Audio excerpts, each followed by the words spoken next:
There are moments in science that do not merely add to our understanding of the universe. They shatter the entire framework we had built to contain it. Most of these moments are quiet ones. They happen not in a grand announcement, but in the instant a single data point refuses to fit the model. They happen in observatories, in the cold hours before dawn, when someone staring into a lens realizes that the number they have just recorded cannot possibly be right, and then they realize that it is. In the history of astronomy, few moments have carried the weight of one such night in 1924, when a man named Edwin Hubble sat with a glass photographic plate and traced the faint pulse of a star that would rewrite everything we thought we knew about our place in the cosmos. The star was inside the Andromeda Nebula, and what Hubble understood in that moment was that it was not a nebula at all. It was a galaxy, another universe unto itself, drifting in the black 2.5 million light years from home. That revelation was only the beginning.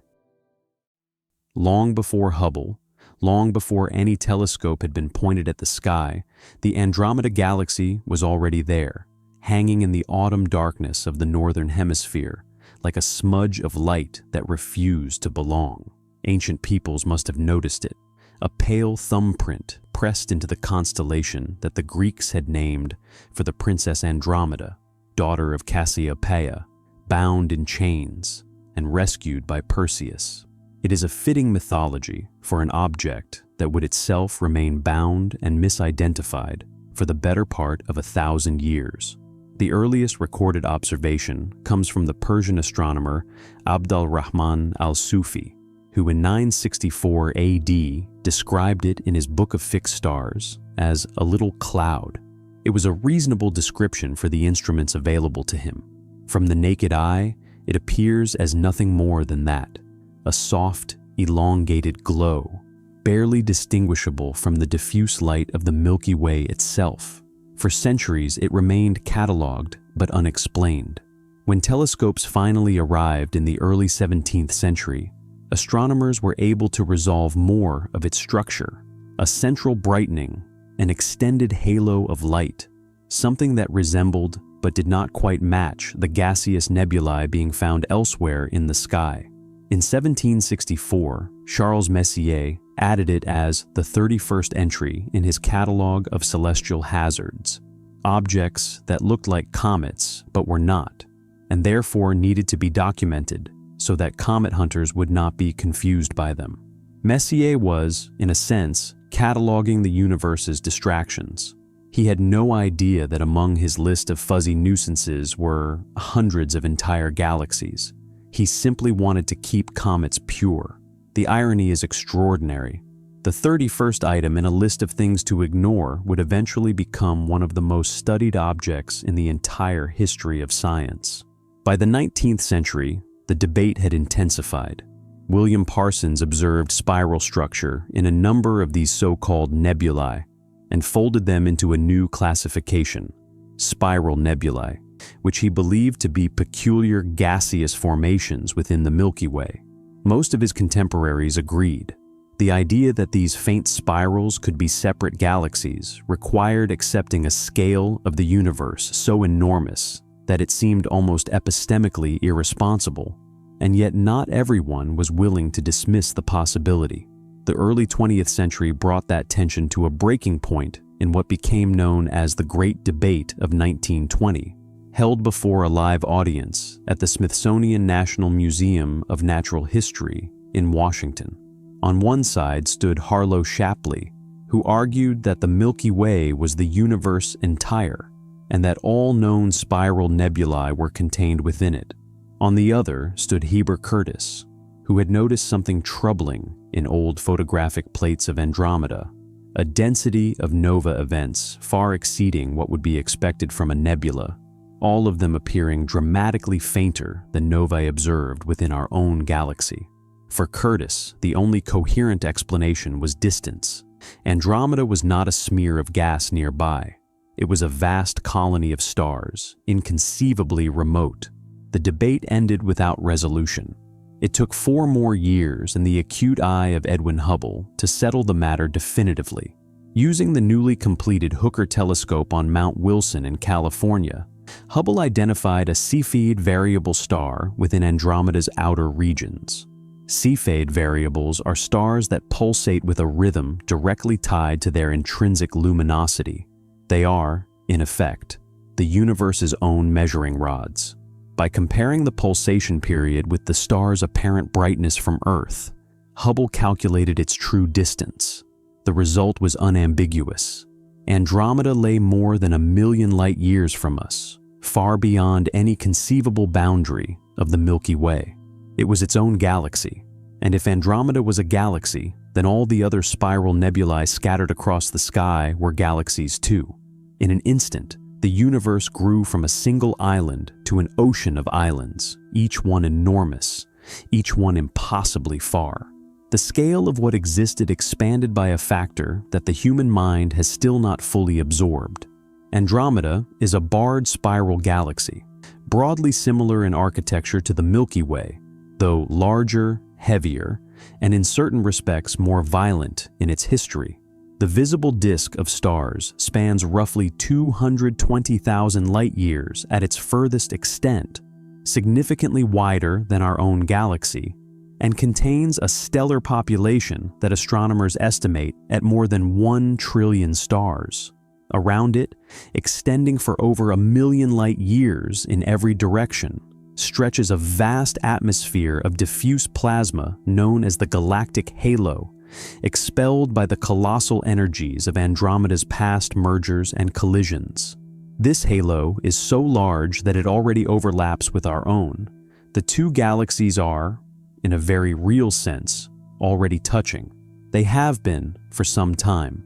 Tucked within that plasma atmosphere are more than 20 known satellite galaxies, small gravitationally bound companions that orbit Andromeda much as the Moon orbits the Earth. 2 of them, Messier 32 and Messier 110, bear the scars of violent past interactions. Messier 32 in particular is a peculiar object, a compact elliptical galaxy barely 6,500 light-years across, yet anchored by a supermassive black hole far too massive for something of its current size. The implication is uncomfortable. Messier 32 was almost certainly a much larger galaxy once. What we see today is a remnant, the surviving core of something that Andromeda stripped apart over billions of years, consuming its outer layers and leaving behind only the dense, black hole-anchored nucleus. It orbits its destroyer like a memory. At the heart of Andromeda lies one of its most unusual features. The galactic core is split into 2 distinct concentrations of stars, known as the double nucleus, designated P1 and P2. P1 is the brighter of the two but does not sit at the true geometric center of the galaxy. It is thought to be an asymmetric cluster of older stars moving in eccentric orbits around P2, which is the actual nucleus. P2 harbors Andromeda's central supermassive black hole, estimated at over 100 million times the mass of the Sun. That is roughly 25 times more massive than Sagittarius A star, the black hole at the center of our own galaxy. The difference in scale is almost certainly a consequence of history. Each galaxy Andromeda has absorbed has fed its central black hole with additional mass and matter. Where the Milky Way's black hole has grown relatively undisturbed, Andromeda's has been gorging for billions of years. The galaxy's spiral arms are not the clean geometric sweeps we imagine when we picture a textbook galaxy. They have been distorted and fractured by the same collisions that built Andromeda into what it is, bent into overlapping rings of dust and gas, interrupted by junctions of dense hydrogen, where bursts of new star formation are actively underway. Among these, the cloud known as NGC 206 stands out as one of the largest star-forming regions in the entire local group, hosting hundreds of hot blue supergiant stars, many dozens of times wider than the Sun, burning intensely at the edge of the spiral structure. Alongside these active nurseries, Andromeda contains more than 460 identified globular clusters. dense, ancient spheres of stars that predate the galaxy's current form. The most massive of these, Mayal 2, contains several million stars spanning a wide range of ages and compositions, and may itself be the cannibalized core of a proto-galaxy, its outer stars long since dissolved into Andromeda's general population. There is one final and extraordinary fact about the Andromeda Galaxy that transforms it from a subject of scientific study into something far more personal. It is heading toward us. The blue shift in its light, the same compression of wavelengths that makes distant ambulances sound higher pitched as they approach, reveals that Andromeda is closing the distance between itself and the Milky Way at around 110 kilometers every second. Most galaxies in the observable universe are moving away from us, carried by the expansion of space-time itself. Andromeda is different. It is close enough that gravity has overcome the expansion, and for billions of years the two galaxies have been slowly pulling each other inward. In approximately 4 billion years, they will collide. The word collision understates the strangeness of what this event will actually look like. The space between individual stars is so vast, even within a densely packed galaxy, that the probability of any two stars physically striking each other is extraordinarily low. What happens instead is a gravitational catastrophe, a slow-motion unraveling of two spiral structures as their mutual gravity distorts, stretches, and eventually dismantles the architecture of both. Stars will be flung outward in long tidal streams. Others will be swept inward toward the combined galactic center. The solar system's own fate in this scenario is genuinely uncertain. Simulations suggest it could survive the merger relatively intact, or be ejected into the outer reaches of the new galaxy, or in more extreme outcomes, thrown into intergalactic space entirely, a rogue solar system, unmoored from any galaxy, drifting through the void alone. Over hundreds of millions of years following the initial collision, the two galactic cores will spiral toward each other, the central black holes releasing energy as gravitational waves, rippling the fabric of space as they tighten their orbit.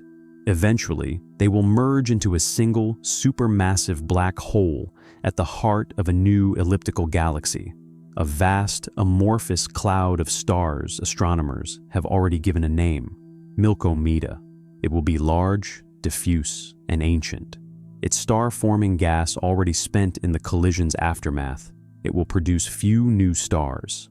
Slowly, over timescales that dwarf anything that has come before, its existing stars will age and cool. The brilliant ones will exhaust themselves first, then the dimmer ones, then dimmer still, until the last stellar embers fade below the threshold of luminosity and go dark. That is how this story ends, not with violence, but with a silence so complete it is almost peaceful. Two galaxies that have spent 10 billion years growing, colliding, consuming, drawn together across millions of light years by nothing more than gravity, will finally become one, and then, very slowly, nothing at all. We are, remarkably, alive at the midpoint of this story, early enough to still see the universe full of light, late enough to understand what that light means. The people who first looked up at that pale smear in the autumn sky and wrote it down as a little cloud could not have known what they were recording. They could not have known that they were looking at another Milky Way, or that its fate and ours were already entwined, or that in 2.5 million years of travel time, the light reaching their eyes had left a galaxy already moving to meet us. We know now. And what we choose to do with that knowledge may be the most interesting question left.